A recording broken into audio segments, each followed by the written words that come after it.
So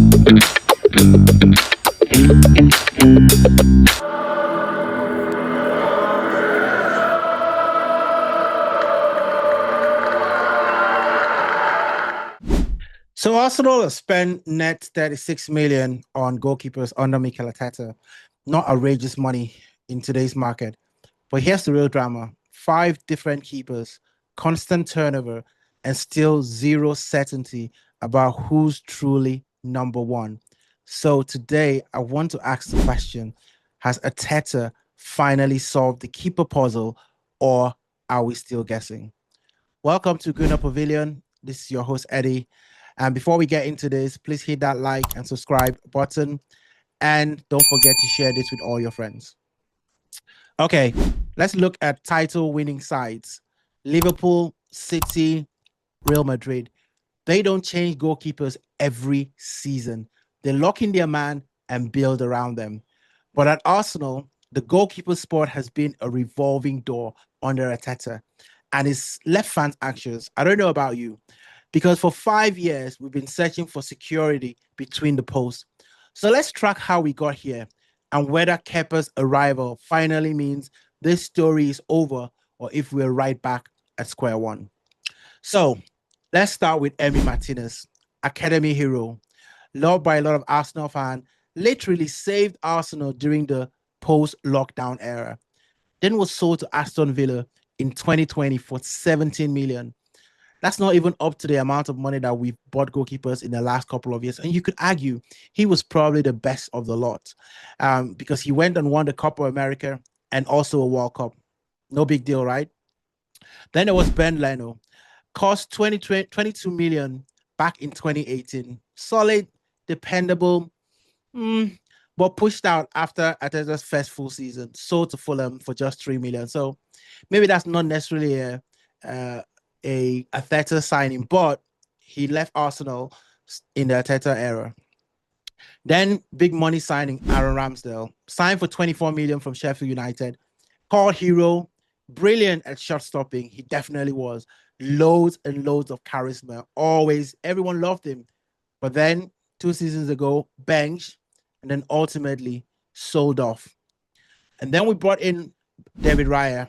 I remember Arteta said, I've got 2 No.1 goalkeeper. Well, we know what we call that, actually. Something with a B. Then bought for 27 million in the following year.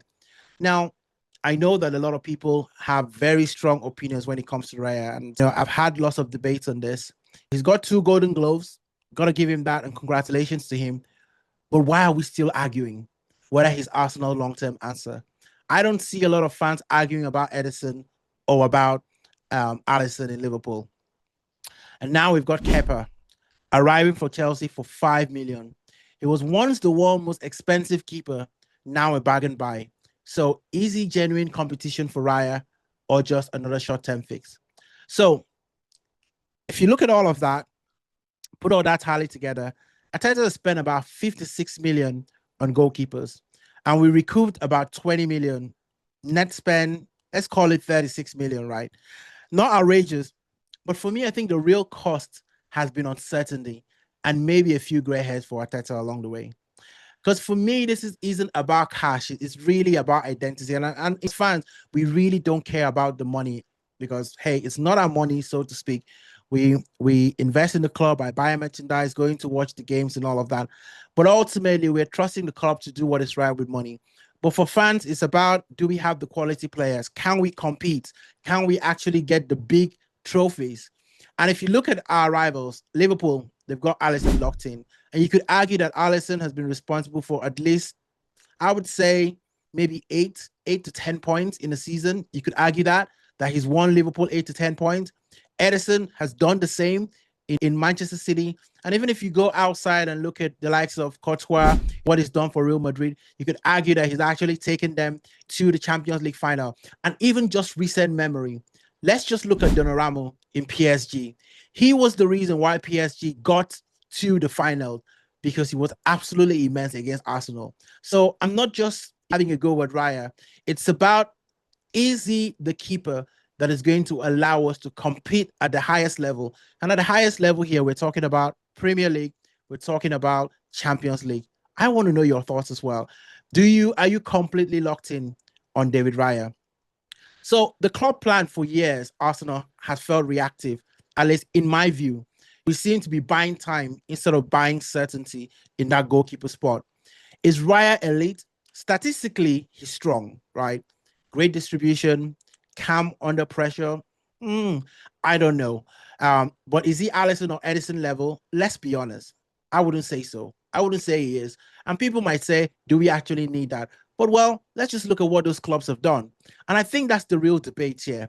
Some fans see Great Raya as a safe pair of hands. Others worry whether he would always bring the big performance. And let's be clear, it's not that he's going there and making mistakes after mistakes.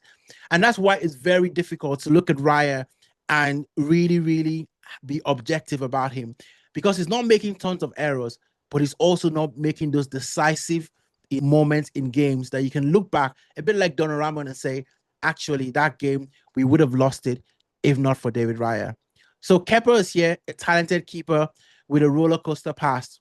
He's insurance, yes, but insurance policies don't always win the titles. So, guys, what's your take on this? Has Raya proven to you he's the real deal? Should we have kept Martínez back then? Because you could argue that's probably the best keeper that we've ever had in recent times. Is Kepa just smart depth or just delaying the next keeper hunt?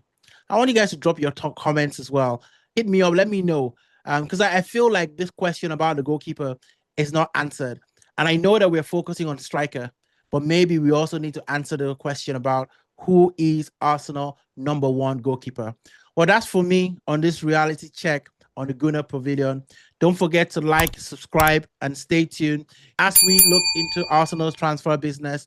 I hope you've been enjoying the videos over the off-season as well. And please don't forget to share this. I need you guys to grow this thing. Without you guys, this thing will not be anyway. So until the next one, take care of yourself.